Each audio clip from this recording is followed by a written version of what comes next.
utzi gara, boga ekoizpen kooperatibakoak, eta enpresa hau martxan jartzea lortu dugu urrats bat programari esker, eta hau guztia Arrobia ikastetxean utzi dugu. Entonces lo que hacemos es coger malta y productos, materias primas de alta calidad, producidas lo más cercano posible a nuestra población, en Euskal Herria preferentemente, y elaborar un mosto de una cerveza de alta calidad.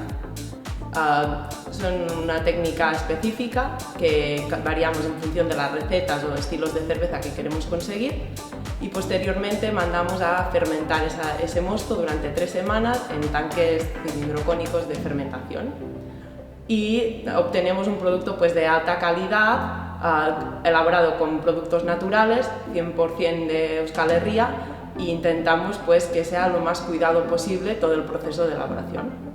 Hasi ginen amateur eskala oso txiki baten, gure kabuz 50 litroko ekoizpen planta bat eraikita. Da hortik, gure lagunen artean, jaitxo ezberdinetan eta probatzera eman genuen, eta hortik, piztu zitzaigun bonbila ez. Esan genuen, zeba ez, holan maila handiago baten, enpresa sortzen badugu, kooperatiba gure kasuan eta aurrera egiten dugun ez. Son personas que nos ayudan a mejorar nuestras capacidades. Por lo tanto, gracias a ellos y a nuestra implicación, durante este último año hemos conseguido diseñar nuestra propia planta de elaboración de cerveza, porque digamos que tenemos una máquina única y hecha estrictamente para nosotros, con nuestro diseño propio, y además que fabrica 2000 litros, lo cual es un hecho diferencial porque actualmente es la más grande de todo Bizkaia.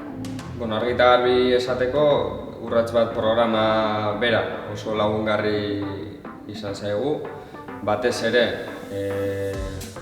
txoko bat eukitzearena, bulego bat eukitzearena, bere telefonarekin, internet sarbidearekin. Azken finean espazio fisiko hori da hasiera baten falta botatzen duzun hori ez da.